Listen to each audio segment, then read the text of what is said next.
भारत अंतर्राष्ट्रीय जगत में अपनी एक अलग पहचान बना चुका है। क्वाड, G20 और अब G7 देशों का सदस्य ना होते हुए भी भारत को मिलने वाले आमंत्रण का आखिर क्या मतलब है? अमेरिका और जापान सहित अन्य देशों की पसंद भारत ही क्यों बना है?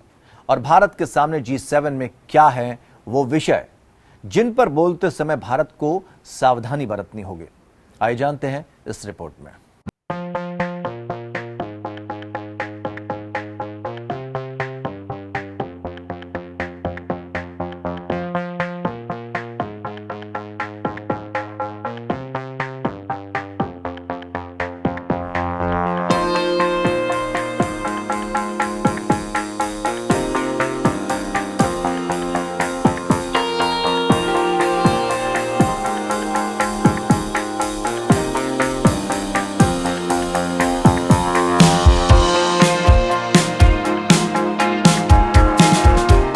वर्तमान में भारत G20 देशों की अध्यक्षता कर रहा है। साथ ही G7 शिखर सम्मेलन में उसकी मौजूदगी उसके अंतर्राष्ट्रीय कद को और ऊंचा कर रही है।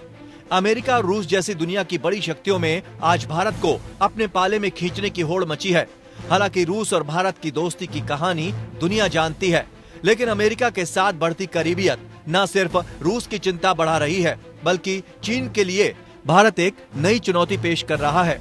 भारत आज खुद के लिए एक बड़े बाजार की तलाश कर रहा है, क्योंकि भारत अब एक बड़ा निर्यातक देश भी बनता जा रहा है। आज भारत कई हथियारों और युद्ध में इस्तेमाल होने वाले वाहनों को खुद बनाने में सक्षम हो चुका है। भारत परमाणु चालित पनडुब्बी बनाने में सक्षम है। अंतर महाद्वीपीय बैलिस्टिक मिसाइल बनाने में भी भारत सक्षम है। बैलिस्टिक मिसाइल लॉन्च करने वाली पनडुब्बी भी भारत तैयार कर सकता है। एंटी सैटेलाइट मिसाइल भी तैयार करने में भारत पूरी तरह से सक्षम है। भारत का वैश्विक प्रभाव लगातार बढ़ रहा है। भारत की जो रणनीतिक महत्ता है वो लगातार बढ़ रही है। भारत विश्व का सबसे बड़ा लोकतांत्रिक राष्ट्र है, सबसे तेज गति से बढ़ने वाली अर्थव्यवस्था है और भारत के प्रधानमंत्री श्री नरेंद्र मोदी के नेतृत्व के इस नए भारत के द्वारा अपनी वैश्विक जिम्मेदारियों का सम्यक तरीके से और सक्रिय तरीके से निर्वहन भी किया जा रहा है। चाहे वो इंडो पैसिफिक रीजन के रूल्स बेस्ड ऑर्डर को बनाए रखने की बात हो, चाहे वो आतंकवाद की समस्या हो, चाहे वातावरण परिवर्तन का संकट हो, ग्लोबल कॉमन्स को सुरक्षित रखने की इनिशिएटिव्स हो, साइबर डोमेन में जो सुरक्षा संबंधी चुनौतियां हैं उससे डील करने की बात हो, हर जगह भारत अपनी वैश्विक जो जिम्मेदारियां निभा रहा है। वहीं अगर G7 की बात करें तो जापान के हिरोशिमा में G7 शिखर सम्मेलन की औपचारिक शुरुआत हो चुकी है। इस सम्मेलन में दुनिया भर के 7 शक्तिशाली लोकतांत्रिक देशों के प्रमुखों के साथ भारत के प्रधानमंत्री नरेंद्र मोदी भी शामिल हो रहे हैं। G7 देश ऑस्ट्रेलिया और दक्षिण कोरिया जैसी अन्य नई उन्नत अर्थव्यवस्थाओं और भारत जैसे उभरते बाजारों की बढ़ती ताकत से अच्छी तरह वाकिफ है। जापान के प्रधानमंत्री फूमियो किशिदा ने भारत के अलावा दक्षिण Korea, Australia, Brazil, Vietnam, Indonesia, Comoros और कुक आइलैंड्स को भी आमंत्रित किया है।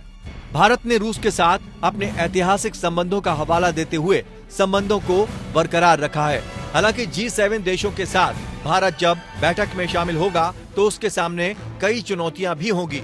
क्या है वो चुनौतियां, आइए जान लेते हैं।